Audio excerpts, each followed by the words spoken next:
আপন বলেন আর পর বলেন, মানুষকে যত বেশি বিশ্বাস করবেন আপনি, মানুষ আপনার ক্ষতি করবে এবং তত বেশি আপনাকে ব্যবহার করবে। আসসালামু আলাইকুম, আমি লিলি, বাংলাদেশি ব্লগার লিলিস ফ্যামিলিতে আপনাদের সবাইকে আরও একবার স্বাগত জানাই। কাছে কিংবা দূরে, দেশে বা দেশের বাহিরে যে যেখান থেকে দেখছেন, আশা করি সবাই ভালো আছেন, সুস্থ আছেন। শুকুর আলহামদুলিল্লাহ, আমার পরিবারও আমি আল্লাহর অশেষ রহমতে ভালো আছি, সুস্থ আছি।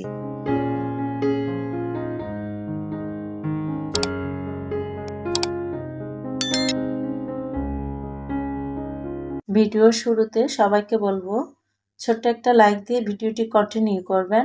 আপনি যদি আমার চ্যানেলে নতুন হয়ে থাকেন, চ্যানেলটি সাবস্ক্রাইব করে নেবেন। পাশে থাকা অল অপশনটি চালু করে দিবেন, যে কোনো সময় নতুন ভিডিও আপলোড দিলে নোটিফিকেশন পৌঁছে যাবে আপনার কাছে। আপনি আপনার মূল্যবান সময় এবং সুযোগ করে আমার ভিডিওটি দেখে নিতে পারবেন। যারা অলরেডি এই কাজটি করে দিয়েছেন সবাইকে অসংখ্য ধন্যবাদ। যে কথাটা বলতেছিলাম, যে আপন হোক পর, যাকে যত বেশি বিশ্বাস করবেন সেই কিন্তু তত বেশি আপনাকে কষ্ট দিবে, আপনাকে ধোঁকা দিবে এবং আপনাকে ব্যবহার করবে। এটাই কিন্তু বর্তমানের বাস্তবতা। কারণ বর্তমান সমাজে দেখবেন, আপন বলেন পর বলেন, পাড়া প্রতিবেশী বলেন, মানুষকে কিন্তু বিশ্বাস করে কোনো একটা কাজ করবেন বা কোনো একটা কথা বলবেন বা কোনো একটা হেল্প চাইবেন, সেটাই কিন্তু আপনার দুর্বলতা হিসাবে ধরে নিয়ে সে আপনাকে এমনভাবে ইউজ করবে যে মনে হবে যে সে আপনাকে অনেক বড় উপকার করে দিচ্ছে, আপনার অনেক বড় কাজ করে দিচ্ছে। আসলে কিন্তু পরিশেষে দেখবেন যে লাভের চাইতে লসের হিসাবটাই বা লসের পাল্লাটাই কিন্তু বেশি ভারী থাকে। সে আপনাকে এমনভাবে বুঝাবে বা আপনাকে এমনভাবে মাইন্ড ফ্রেশ করে নেবে যে সে আপনারা এটা করে দিবে, ওটা করে দিবে, এমন করবে, সেমন করবে, মানে অনেকভাবে বুঝিয়ে কিন্তু সে তার স্বার্থটা ঠিকই হাসিল করে নেবে। কিন্তু আপনার বেলায় যখন আপনি কথা বলতে যাবেন, তখনই দেখবেন যে রাগারাগি, মুখ কালাকালি বা বিভিন্ন ধরনের সমস্যা সৃষ্টি হবে। তখনই কিন্তু আপনি খারাপ হয়ে যাবেন। তখনই কিন্তু আপনার দুর্নাম বের হবে, তখনই কিন্তু আপনাকে নিয়ে সমালোচনা হবে। এটাই কিন্তু বাস্তবতা। কারণ আমি আমার জীবন চলার পথে আপন পর, মানে সব ক্ষেত্রে আমি দেখছি পরের থেকে আপনেরাই বেশি কিন্তু ক্ষতি করে। আমাদের সমাজে এমন আপনজন বসবাস করে, তাতে কিন্তু শত্রুর প্রয়োজন হয় না। ঘরের আপনজন, আপন মানুষের কিন্তু যথেষ্ট ক্ষতি করার জন্য বা আপনাকে বিপদে ফেলার জন্য। যাই হোক, এখানে অনেকগুলা কথা বলছি, হয়তো বা অনেকের ভালো লাগতে পারে, অনেকের খারাপও লাগতে পারে। আমি সবাইকে রিকোয়েস্ট করব কথাগুলো বর্তমান পরিস্থিতি পর্যবেক্ষণ করেই কিন্তু বলা, বা বর্তমানে যে আমরা সমাজে বাস করি, যে পরিবারে বাস করি, সেই পরিবারের থেকেই নিয়ে কিছু কথা। আমরা অনেক সময় দেখি যে নাটক, সিনেমা, উপন্যাস লেখা হয়, মানে আমরা বলি যে এগুলা কাল্পনিক কথা, জীবন থেকে নেওয়া না। আসলে দেখবেন যে নাটক, সিনেমা বা কাল্পনিক যে উপন্যাসগুলো লেখা হয়, সেগুলা কিন্তু বাস্তব জীবন থেকে নিয়েই কিন্তু নাট্য সিনেমাগুলো তৈরি করা হয়। সিনেমা থেকে নিয়ে কিন্তু জীবন চলে না, তবে জীবন থেকে নিয়ে কিন্তু সিনেমা বানানো সম্ভব। এটাই কিন্তু বাস্তবতা। এটা আপনারা যদি পর্যবেক্ষণ করেন বা বিস্তারিত বোঝার চেষ্টা করেন, তাহলে কিন্তু বুঝতে পারবেন। তো সকালে নাস্তা খাওয়ার পরে যে কাঁঠাল খাইছিলাম বাচ্চাদেরকে স্কুলে দিয়ে আসার আগে, তো সেগুলা খাওয়ার পরে বাচ্চাদেরকে স্কুলে দিয়ে আসছি। আর এরপরে কিন্তু আমি আমার ঘরের যে ছোট ছোট কাজগুলো আছে, সেগুলো আপনাদেরকে সাথে নিয়ে গুছিয়ে নিচ্ছি। আজকে ভয়েস ওভার করার সময় কিন্তু আমি খুবই অসুস্থ, আর আমার গলা কিন্তু অনেক বসা, যেটা আপনারা হয়তো বা ভয়েস ওভারের কথা শুনে বুঝতে পারবেন। তো যদি ভুল ত্রুটি হয়ে থাকে, সবাই ক্ষমা সুন্দর দৃষ্টিতে দেখবেন। আমি কিন্তু এখানে আসার আগে কিছু তরিতরকারি কুটে আসছি, মানে রান্নাটা বসাবো সেই জন্য। তো ভাবলাম আগে একটু ঘরটা গুছাইয়ে তারপর হচ্ছে রান্নাঘরের কাজে ধরি, নাহলে দেখা যাবে মানে এলোমেলো হয়ে যাবে। আর এখনো অনেক সময় আছে, যেহেতু এত তাড়াতাড়ি রান্না করলে খাবারটা দুপুরে খাবো, ঠান্ডা হয়ে যাবে। তো সেই জন্য একটু সময় নিয়ে 10টা বাজলে হচ্ছে রান্নাঘরে ঢুকবো। তো 10টার আগ পর্যন্ত যে কাজগুলো ঘরের থাকে, ঘর ঝাড়ু দেওয়া, ঘর মোছা, বিভিন্ন কাজ, সেগুলোই করে নিব। আজকের কিন্তু বাইরের রোদটা একটু মেঘলা মেঘলা ছিল, বেশ মিষ্টি একটা রোদ ছিল। তবে একটু মেঘ থাকাতে কিন্তু স্বস্তি আর অস্বস্তি দুটোই বলতে পারেন, কারণ বৃষ্টির একটা আশঙ্কা থাকে। আবার একটু মেঘলা আকাশ যখন থাকে, তাহলে তখন কিন্তু দেখবেন পরিমাণে গরমটা একটু বেশি অনুভব হয়।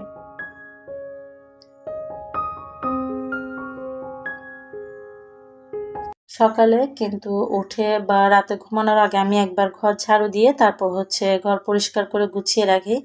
তবে ওই যে বাচ্চার ঘর সকাল বলেন বিকাল বলেন যখনই কিন্তু ঝাড়ু দিই পরিশেষে কিন্তু দেখা যায় আবারও ময়লা করে ফেলে। সকালে যে চা নাস্তা খাওয়া হয়েছে বিভিন্ন জিনিস খাওয়া হয়েছে তো পুরো ঘরটাই কিন্তু আবার ময়লা হয়ে গেছে। এখন হচ্ছে চা নাস্তা খাওয়ার পরে নাস্তা সবকিছু গুছানোর পরে কিন্তু ঝেড়ে ঝুড়ে একেবারে পুরো ঘরটা মানে একদম আমরা চিটাঙের ভাষায় যেটা বলি একদম কোনা কানা মেরে মানে যে চিবা চাবা থাকে সবকিছুর দিকে খেয়াল রেখে কিন্তু একদম পরিষ্কার করে ঝাড়ু দিয়ে নিচ্ছি। এরপরে যখন আমি ঘর মুছবো তখন হচ্ছে আর দ্বিতীয়বার ঝাড়ু দিতে হবে না। ঘর মোছার আগে যদি ঘর ঝাড়ু না দিই দেখা যায় যে অনেকটা ময়লা থাকে আর অনেক সময় দেখা যাবে যে ময়লাগুলা নিয়ে মুছতে গেলে কিন্তু ঘরটা ভালোভাবে পরিষ্কার হয় না মানে একটু কেমন জানি থেকে যায় ময়লা ময়লা একটা ভাব থেকে যায়। তবে ঝাড়ু দেওয়ার পরে যদি আপনি ঘর মুছেন দেখবেন যে একদম ক্লিন হয়ে পরিষ্কার হয়ে যায় তখন কিন্তু হাঁটলে মানে মেঝেটা এক ধরনের একটা স্বচ্ছ ভাবটা চলে আসে পায়ের মধ্যে একদম একটা ক্লিন একটা পরিষ্কার একটা ফিলিংস নেওয়া যায় তখন।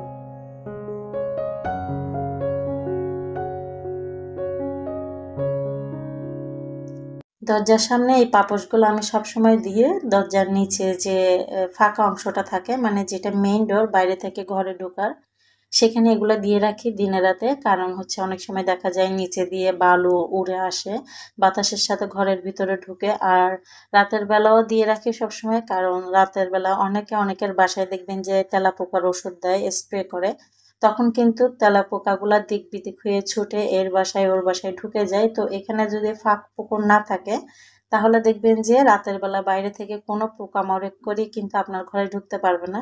তো সে যার কারণে হচ্ছে আমি সবসময় এখানে দুইটা পাপোশ দিয়ে রাখি এভাবে যেন বাহিরের ময়লা ভিতরে আসতে না পারে এবং পোকামাকড়ও যেন বাসায় ঢুকতে না পারে। এভাবে যদি দিয়ে না রাখতাম অনেক সময় দেখা যেত বাইরের অন্যের বাসার পোকামাকড় বা তেলাপোকা আমার বাসায় এসেও কিন্তু রোগ জীবাণু ছড়াতো। তো এটা করলে দেখা যায় নিচের বাসায় যদি আমি স্প্রে করি মাঝে মধ্যে তাহলে কিন্তু তেলাপোকা নিয়ন্ত্রণে রাখা যাবে।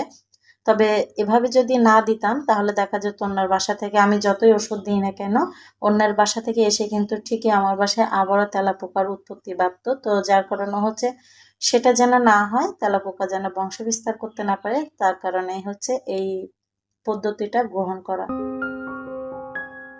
এই যে দেখেন আমি একদিকে ঝাড়ু দিচ্ছি যেখানে কিন্তু আমি কাজ করতেছি আমার মেয়ে কিন্তু সেখানেই চলে যাচ্ছে যখন সোফা ঝাড়তেছি সোফায় চলে যাচ্ছে ঘর ঝাড়ু দিচ্ছি তো তখনই গাড়িটা নিয়ে সেখানে চলে যাচ্ছে।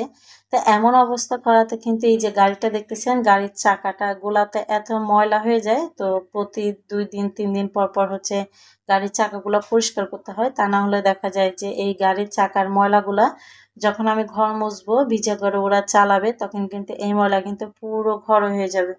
তো এটা একটা পেরেশানির কাজ আর বাচ্চারা ঘরে থাকলে খেলাধুলার জিনিস না থাকলে সেটাও কিন্তু অন্যরকম একটা লাগে আনিজি লাগে বাচ্চারা কি নিয়ে খেলবে তো বাচ্চাদেরকে দিলেও হচ্ছে সুবিধা অসুবিধা দুটোই থাকে তো সেটাই আপনাদের সাথে শেয়ার করলাম। সব কাজ গুছাই নিয়ে রান্নার কাজে চলে আসছি এখানে হচ্ছে কিছু সরষের তেল দিয়ে গরুর মাংস রান্না করব আর গরু মাংস রান্না করলে সরষের তেল দিলে সেটার স্বাদটা কিন্তু একটু অন্যরকম হয় বেশ ভালো লাগে। আবার অনেক সময় দেখা যায় আমরা যারা রান্না করি তা অনেকেই কিন্তু সর্ষে বাটা দিয়ে গরুর মাংস রান্না করি তবে আমার এখানে পরিমাণ একটু কম থাকাতে আর সর্ষে বাটাবাটির ঝামেলায় যাই নাই শুধু একটু তেল দিয়ে রান্নাটা করে নিচ্ছি। যেহেতু ঘর গোছানো ঘর পরিষ্কারের সব কাজ করে নিছি আর এখন শুধু রান্নাটা বসাই দিব। এরপরে কিন্তু আমি একটা এখানে রান্না বসাইছি মানে গ্যাসের চুলা একটা বসাইছি ইলেকট্রিকের চুলা একটা বসাচ্ছি বসাবো তো এভাবে যদি দুই পাশে করে নিই দেখবেন যে ছটপট আমার রান্নাটা 1 ঘন্টা আধা ঘন্টার মধ্যে 2-3টা রান্না কমপ্লিট হয়ে যাবে। সবাইকে বলবো এভাবে মানে সেট করে মানে বুদ্ধি খাটিয়ে একটু আগেভাগে গুছাই নিয়ে তারপরে একসাথে যদি এভাবে রান্না করেন দেখবেন যে 2-3 ঘন্টার কাজ কিন্তু আপনি আধা ঘন্টার মধ্যে কমপ্লিট করে নিতে পারবেন।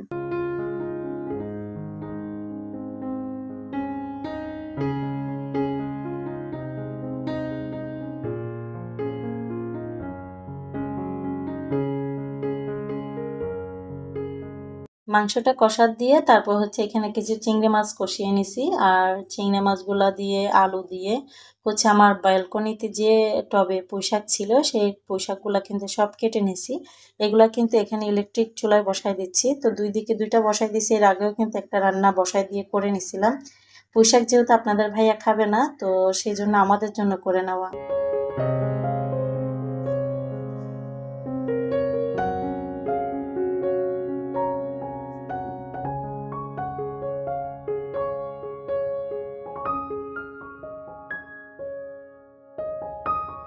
সব কাজ গুছিয়ে বাচ্চাদেরকে নিয়ে আনতে চলে যাচ্ছি স্কুলে। তো আজকের ভিডিও এখানে শেষ করবো, আর বেশি বড় করব না। সবাই ভালো থাকবেন, সুস্থ থাকবেন, আমার জন্য দোয়া করবেন, আমিও আপনার জন্য আপনার পরিবার জন্য দোয়া করব। আজকের ভিডিও এখানে শেষ করছি। আল্লাহ হাফেজ, আসসালামু আলাইকুম।